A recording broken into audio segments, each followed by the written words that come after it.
Voilà un livre dont on va beaucoup entendre parler. Je fais un bref rappel. Vous êtes auteur de nombreux romans, notamment des romans noirs. Vous avez été plusieurs fois primé. Chez Albin Michel, vous avez publié 3000 chevaux vapeur et puis Équateur. Vous vivez dans la Creuse, ce qui n'est pas un défaut, loin de là. Et puis vous êtes un grand fan de western. Et ça, je le souligne parce qu'on aura sûrement l'occasion d'en reparler dans le cadre de ce court entretien.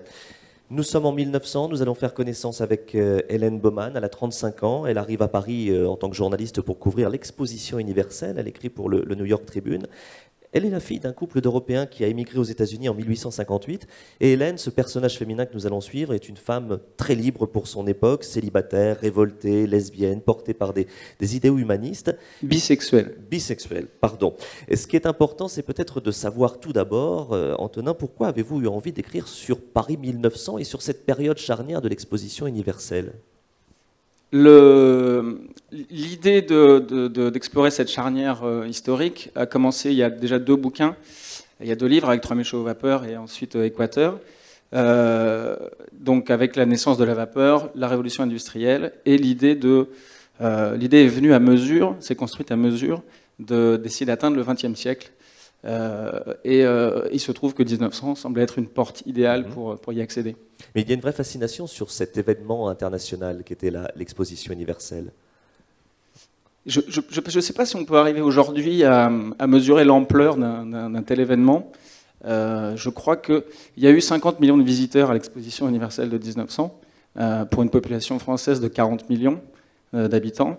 Et le rayonnement international de l'exposition est incommensurable aujourd'hui, je pense.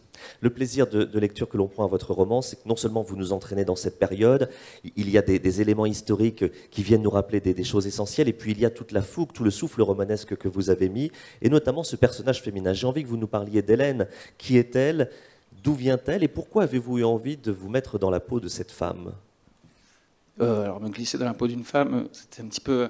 C'est quelque chose que j'ai mis longtemps à oser faire. Je ne sais pas si j'y suis parvenu. En tout cas, je me suis approché d'elle. Hélène est une héritière. Elle est l'héritière du monde de ses parents, qui est à cheval sur l'Europe, la vieille Europe et le nouveau continent. Et à la disparition de ses parents, elle fait ce voyage en arrière sur ses propres traces, sur les propres traces de sa famille. Et je pense qu'elle... Excusez-moi, je retrouve un peu mon souffle. Je pense qu'elle est partie, elle est à la recherche de son héritage, de son sens et de sa valeur. Elle a retenu une phrase de ses parents, le leitmotiv de ses parents était « Aux hommes libres, rien n'arrive comme aux autres ». Et c'est finalement ce qui guide toute sa vie. Elle arrive à Paris pour écrire pour son journal, le New York Tribune. Elle va faire un choix bien particulier, c'est qu'elle va écrire d'abord sur un pseudonyme, elle se fera appeler Alexandra Desmond, et elle va se mettre dans la peau de Paris, elle va parler de Paris comme d'une femme. Oui, c'est-à-dire qu'en fait, elle est envoyée par un journal américain. C'est une femme qui fait scandale, elle, déjà à New York, là où elle travaille, ayant une réputation assez trouble, et morale et politique.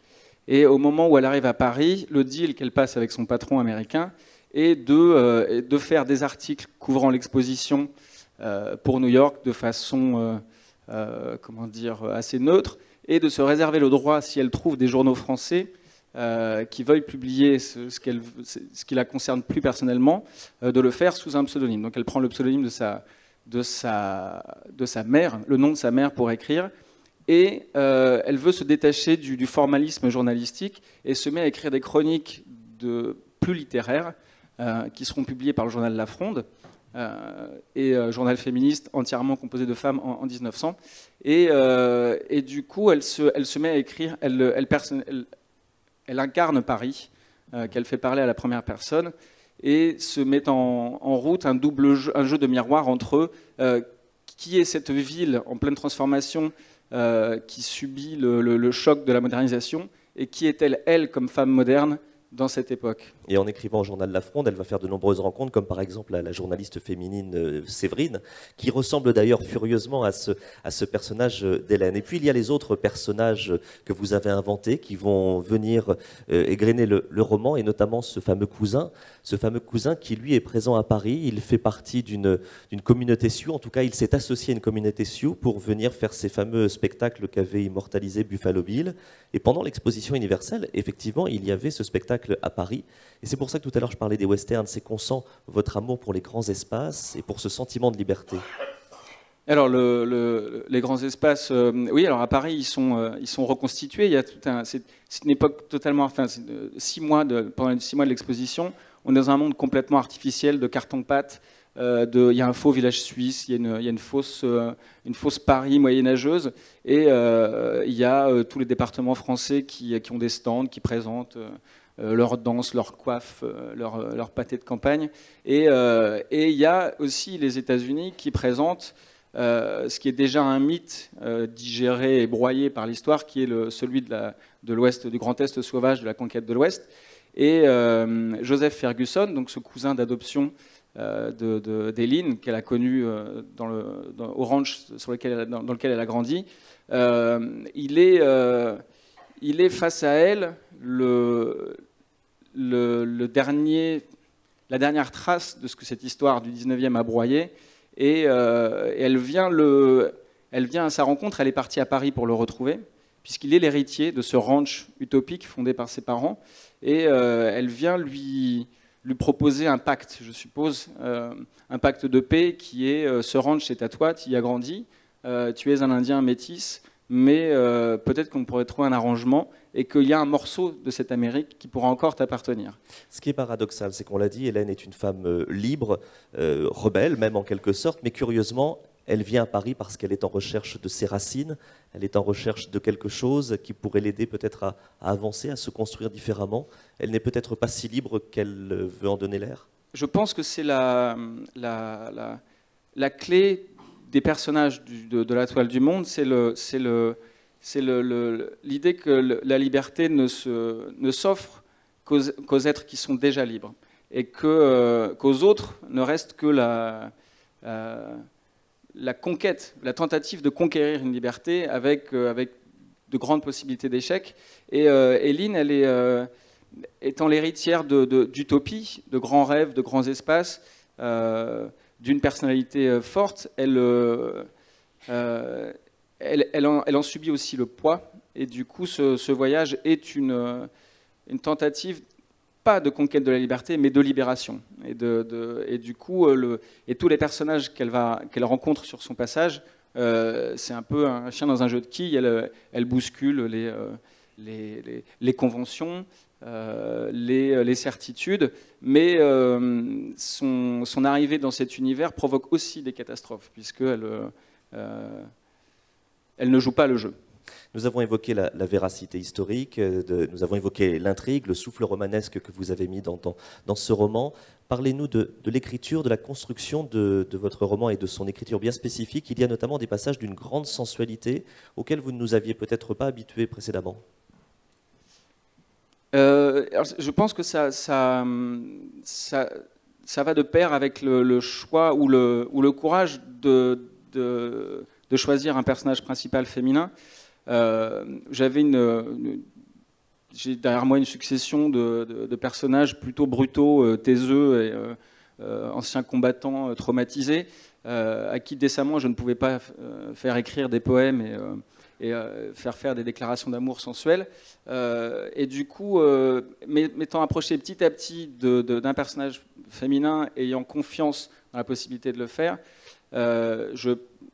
la sensualité accompagnait ce choix de la féminité. Alors, pardon si peut-être c'est je sais pas, un cliché ou une chose comme ça, mais en tout cas, au-delà de sa féminité, c'est tout simplement un personnage qui permettait cette sensualité et cette poésie, alors que, par cohérence, mes personnages principaux ne m'y autorisaient pas. Dans ce Paris 1900 qui brille de mille feux, vous n'oubliez pas de nous parler aussi des laissés pour compte. Et c'est en ça qu'il y a peut-être aussi une résonance avec notre société actuelle. Ce Paris 1900 ressemble étrangement à notre Paris 2018, ou en tout cas à notre monde 2018. Je ne sais pas si la chambre d'écho, donc le jeu passé-présent qui se met en branle assez naturellement si on écrit un roman sur une base historique, je ne sais pas si c'est de ce côté-là que se trouve la résonance avec une époque contemporaine. Je pense que c'est plutôt autour de la thématique de la technologie et des grandes illusions ou des grands rêves de l'époque, les rêves saint-simoniens d'un univers, d'une planète. Déjà, on parle de globalité. C'est un événement global, international, et l'idée est que l'ingénieur sera l'homme du futur et que via le progrès, la prospérité et la paix régneront sur Terre.